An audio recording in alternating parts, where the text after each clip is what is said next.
Students, आज का ये लेक्चर है measures adopted to check cyber crime in India. Bharat में साइबर अपराधों की रोकथाम हेतु अपनाए गए उपाय।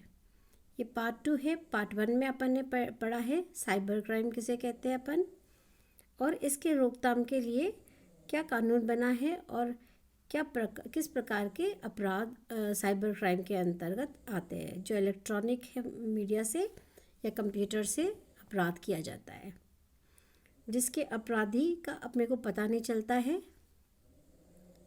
सिर्फ पीड़ित पार्टी के बारे में अपन जानते हैं। भारत सरकार ने साइबर अपराधों की रोकथाम हेतु सूचना प्रौद्योगिकी अधिनियम 2000 द इंफॉर्मेशन टेक्नोलॉजी एक्ट 2000 पारित किया है। यह अधिनियम इलेक्ट्रॉनिक व्यापार के लिए ज़रूरी कानूनी एवं प्रशासनिक ढांचा प्रदान करता है।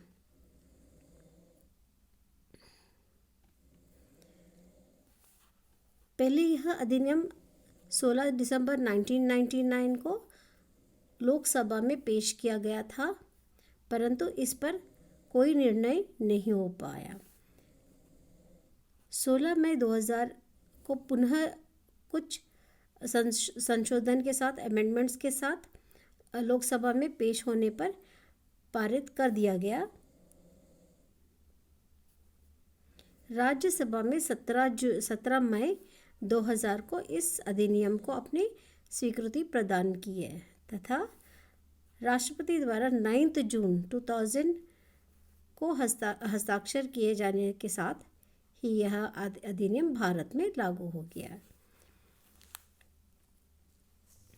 एक और सूचना प्रौद्योगिकी अधिनियम डिजिटल हस्ताक्षर के इलेक्ट्रॉनिक प्राधिकरण के लिए महत्वपूर्ण ढांचा प्रस्तुत करता है, तो दूसरी ओर यह लोगों में विश्वास भी पैदा करता है कि साइबर जगत में धोखाधड़ी करने पर संबंधित व्यक्ति को सजा भी दिया जाता है। इस अधिनियम के अमल के लिए स्थापित सत्यापन प्राधिकरण नियंत्रण के राष्ट्रीय ढांचा तैयार किया गया है, जो कि सभी सत्यापित अधिकृत एजेंसियां या व्यक्तियों के प्रमाण पत्र पर डिजिटल रूप से हस्ताक्षर के लिए इस्तेमाल किया जाएगा। फरवरी 2002 से प्रमाण पत्र प्राधिकरण के निम्नलिखित 4 नियम बनाए गए हैं और ये जारी किए गए हैं। एक फर्स्ट है सेफ संक्रप्ट लिमिटेड। सेकंड है राष्ट्रीय सूचना विज्ञान केंद्र। तीसरा है बैंकिंग प्रौद्योगिकी के विकास एवं अनुसंधान का स्थान तथा टाटा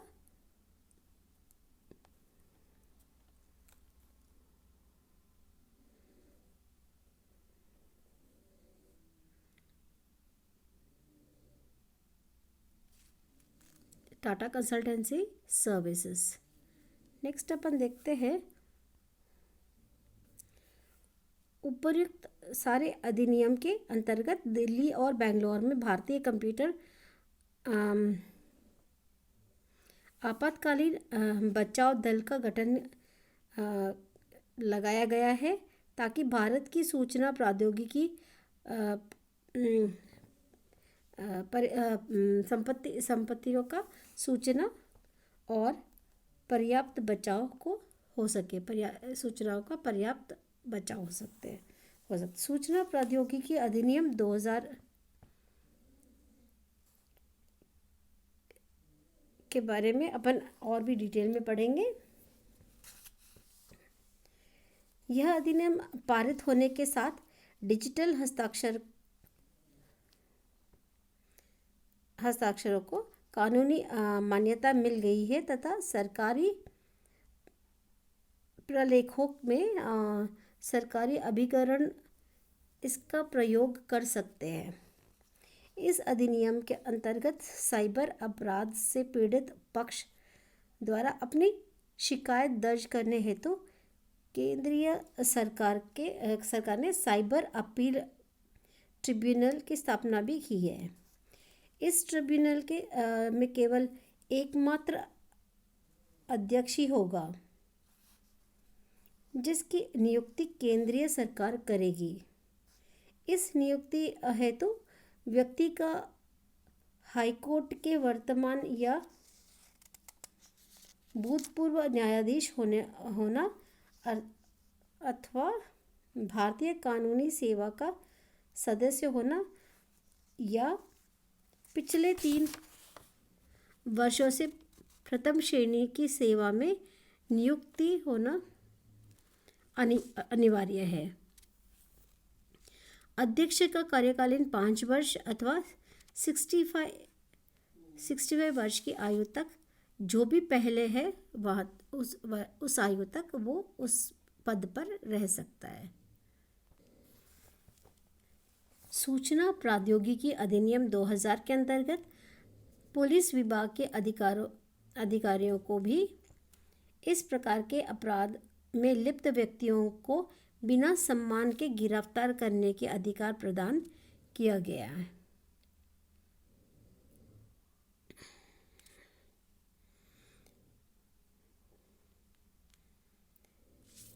सूचना प्रौद्योगिकी अधिनियम 2000 के अंतर्गत सरकार ने साइबर अपराधों को रोकने के लिए विभिन्न प्रकार के नियम पारित किए हैं ताकि जनसाधारण इसके प्रति जागरूक हो सके। इसमें फर्स्ट जो है enforcement notification of IT act 2000, second information technology certifying authority rules 2000, third इसमें cyber regulation appellate tribunal procedures rules 2000, information technology fourth है information technology other powers of civil code vested in cyber appellate tribunal rule 2003, fifth जो है information technology qualification and experience of adjudicating officers and manner of holding inquiry rule 2000 rules 2003 का है। Sixth जो है cyber regulations एपेलेटी tribunal जिसमें salary allowances and other terms and conditions of services of presiding officer rules 2003। Seventh है इसमें information technology other standards rules 2003 और last है cyber regulation advisory committee. ये सारे नियम बनाए गए। सरकार द्वारा उठाए गए उपयुक्त के सारे जो कदम के बावजूद अभी भी जनसाधारण ई व्यापार करने से डरते हैं ताकि उसे किसी प्रकार का नुकसान नहीं हो सके। अभी अपन रिसेंटली ये भी सुन रहे बैंक का बैलेंस में से किसी ने पैसे निकाल लिया, एटीएम का ओटीपी किसी और के पास आ गया और उन्होंने पैसे उठा लिया। ये सारे भी पार्ट ऑफ साइबर क्राइम ही है।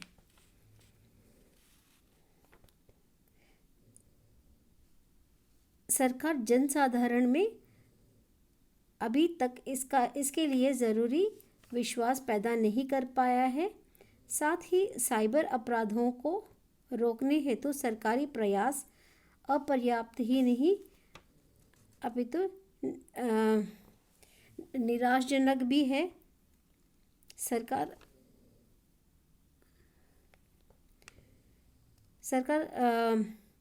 को चाहिए कि सूचना प्रौद्योगिकी अधिनियम 2000 के प्रावधानों को पूरी तरह से लागू करे तथा इसकी कमियों को दूर कर इसमें अनिवार्य संशोधन करें। क्यों? तो लेटेस्ट टेक्नोलॉजी जैसे आते रहता है और नया तरीके निकालते धोखाधड़ी के, मशीन को हैक करना, इन चीज़ों से बचने के लिए और पीड़ित लोगों को न्याय दिलाने के लिए सख्त कदम जो है, रूल्स नियम भी निकालना है और उन रूल्स को एनफोर्स भी करना है। इसी के साथ मैं आज का ये लेक्चर समाप्त करती हूँ।